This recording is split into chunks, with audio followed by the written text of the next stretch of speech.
Soludo, governor of Anambra State, offers amnesty to gunmen terrorizing Anambra. So is it going to be his own mission to help quell the security challenge in Anambra State? Or are you sure Soludo is to be trusted? This is somebody that is already against Peter Obi's presidential ambition and always looking for a way to bring Peter Obi down. This is also the same person that have refused to support IPOB or support the actualization of Biafra.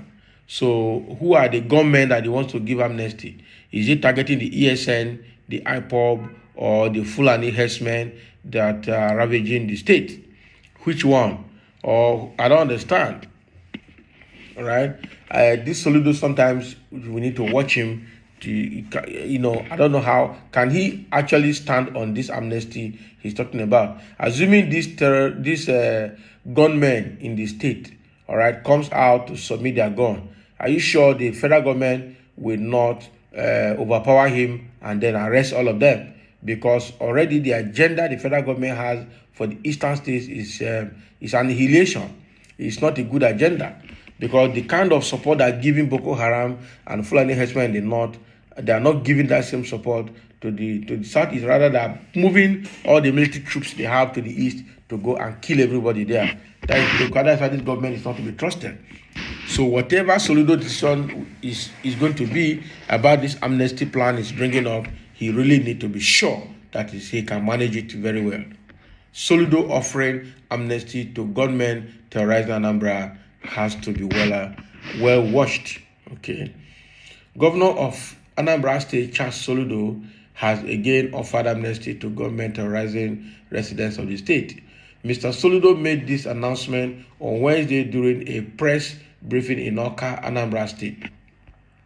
Similar to other states in the southeast, Anambra has recently seen an increase in armed attacks. Earlier this year, gunmen in the state killed and beheaded a lawmaker. Gunmen who are believed to be associated with the Biafra agitation in the southeast kidnapped and later murdered 2 former MPs. In the recent past, hoodlums have targeted the offices of certain local government in the state. In addition to attacking government buildings, the gunmen in the state have abducted people and killed a number of residents. Mr. Soludo said his administration was still open to offering amnesty to the gunmen to drop their rifles and be trained to be productive.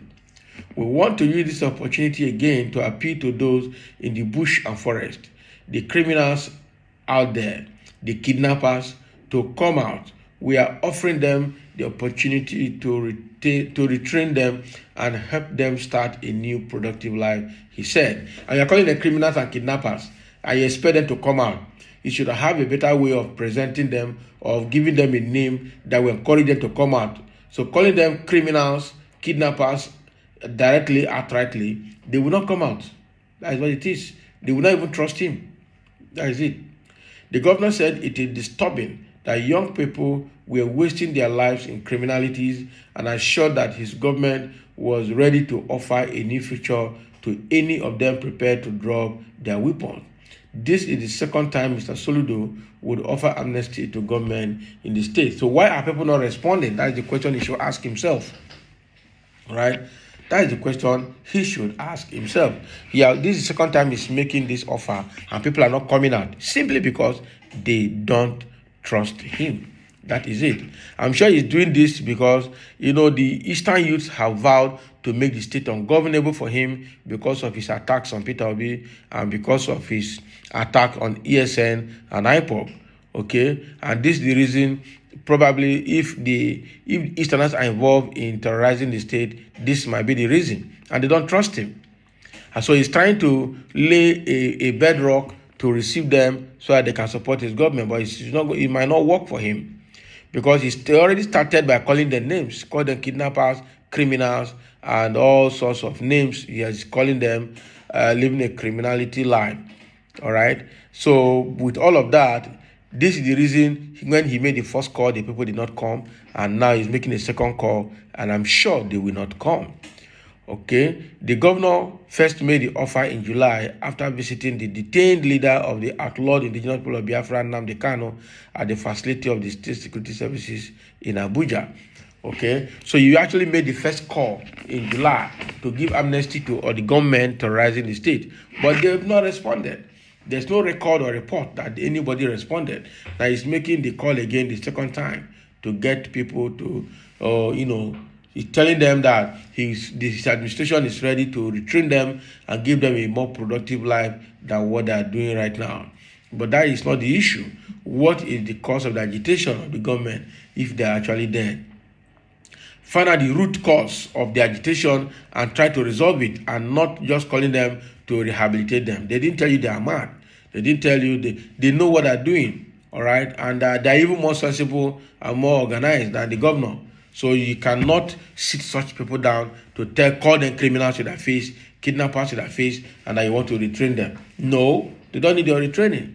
So if you really want the state to be peaceful, you should find out the root cause of the agitation, try to set up a system to review that, have a direct dialogue with them, and see what you can do differently to make them happy or to make the state safe for your people, and not coming out as if those people are riffraffs because they may have their genuine reason for agitating in the state. Even though killing is not allowed, it's not permitted to kill anybody, it's not permitted to commit murder, to take lives, to make life unbearable for citizens. It's actually not the best way. But then you as a governor, when you are faced with this kind of challenge, I expect you to, find out what is the root cause and try to nip it on the bud, rather than calling them criminals to their face and telling them to come out, that your administration is ready to rehabilitate, to retrain them, and make them more productive. They will not respond to such call. And like I said earlier, this might be the reason they did not respond when Soludo made the call first in July 2022. This is the second time he's making that same call, and still they are not responding. So he has to think what he has to do differently. Now, I've got a few comments here. Someone said, I humbly think Soludo is the one that deserves amnesty from Igbo nation, whom, all right, he had betrayed her survival interest. Okay, can you imagine? So you see, they're already telling him he's himself that actually need the amnesty, not the people. Thank God they are Igbos. so thank God that they are Igbos. Can you imagine? So so it means that the gunmen are Igbos. So that is what he's trying to say. The voice of the sick man. That is Soludo. So Soludo is seen now as a sick man. All right. Buhari did same, but the Igbos cost him. What? So what did he do? When Yaradua and with Goodluck Jonathan did it, did people not embrace it? People embraced it. All right. Both North and South, they embraced it, and it worked well. So the question is that if Buhari did it, to who? He did it only to Boko Haram, because he granted amnesty to the Boko Haram. All right, the people, they call themselves repentant Boko Haram, and instead of rehabilitating them and giving them a better life, he rather integrated them into the army, infiltrating the army, and then sabotaging the security intelligence unit of the army today. So what Buhari did is not amnesty; it's just supporting the federalization and the Hausanization of the military against other regions of the nation. That was what this government did. That is not amnesty, and we can't call that amnesty. Okay, we can't call that amnesty. The genuine amnesty that was done was actually done by Goodluck Jonathan and Yaradua. All right, Shehu Yaradua of his blessed memory. And that one was well received, and people that were trained both home and abroad actually got a quality life, and now thinking otherwise. Okay, so for Soludo to emulate or do the same thing in Anambra State, he really need to look at the best way to do it so that he can produce results. Otherwise, it will just be a mockery of amnesty in the state. So thank you for listening, and let's have your comment below.